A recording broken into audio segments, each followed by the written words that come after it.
মার্কা নিউজের একটা নিউজ আমি দেখলাম, ফাব্রিজিও রোমানো পোস্ট শেয়ার করছে, যদি আর্সেনালের বিরুদ্ধে মাদ্রিদ জিততে না পারে, যদি ইউসিএল থেকে মাদ্রিদ আউট হয়, সেক্ষেত্রে অ্যানচেলত্তি স্যাক হওয়ার সম্ভাবনা আছে বা স্যাক হইতে পারে। এখন আমার কথা হইতেছে যে আসলেই কি অ্যানচেলত্তির স্যাক করা উচিত হবে কিনা? আমি অ্যাজ এ বার্সেলোনা ফ্যান অবশ্যই মাদ্রিদের বিপক্ষে সবসময়, কিন্তু অ্যানচেলত্তির কোচিং যে সিস্টেম আছে, আমি কখনো ওটার বিরুদ্ধে না। অ্যানচেলত্তি এই টিমটা নিয়ে কী না করছে।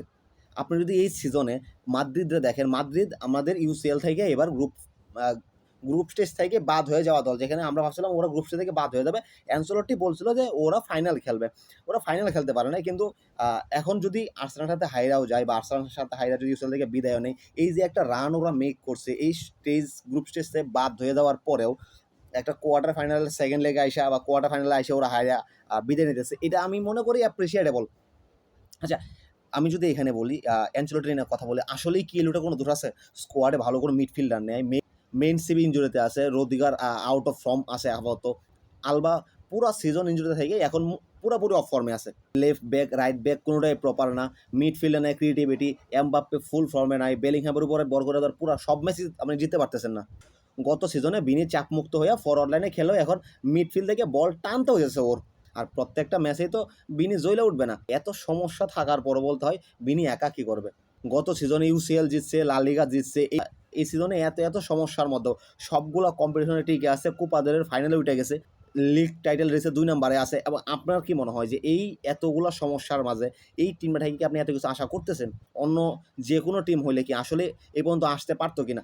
কোয়ার্টার ফাইনালে যদি আর্সেনালের সাথে হারে, তাহলে কি এই লোকটার এমনি সাক করা আসলে উচিত হবে?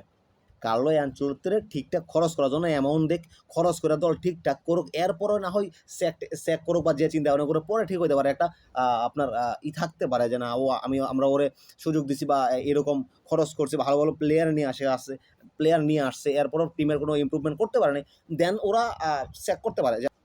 কিন্তু আমার মতে আমি মনে করি ক্ষুদ্র একজন ফুটবল ফ্যান যে এই মুহূর্তে এই দলটারে এতটুকু টাইনা নিয়ে আসার পরে অ্যানচেলত্তিরে স্যাক করার কোনো মানেই হয় না। আর অ্যানচেলত্তিরে স্যাক করলে আমার মনে হয় যে এখন ব্রাজিল পুরো মুখে আছে যে অ্যানচেলত্তি ধরে নিবে। অ্যানচেলত্তি ব্রাজিল টিমে গেলে ব্রাজিল টিমটাতে কতটুকু ইমপ্রুভমেন্ট হতে পারে, এটা হয়তো বা ব্রাজিল ভক্তরা বুঝতেছে। আর এখানে একটা প্রশ্ন আসে যে আসলে মাদ্রিদ স্যাক করার পরে কি ব্রাজিল অ্যানচেলত্তিরে খুঁজে কিনা? তবে সেটা যাই হোক, আমার মতে আমি মনে করি এখন অ্যানচেলত্তিরে স্যাক করা আসলে উচিত না। যদিও জাভি আনসেলো হয়তোবা মাদ্রিদের কোচ হয়ে আসবে। জাভি আনসেলো কোচ হয়ে আসলে অবশ্যই সে নতুন প্লেয়ার নিয়ে আসবেন। জার্মান থেকে শিওর প্লেয়ার নিয়ে আসবে। তো আমার মনে হয় যদি নতুন একটা কোচ আইসা তার পিছনে খরচ করতে হয়, সেক্ষেত্রে সেটা অ্যানচেলত্তি তার পিছনে খরচ করাটা কি খুবই খারাপ বিষয় হবে?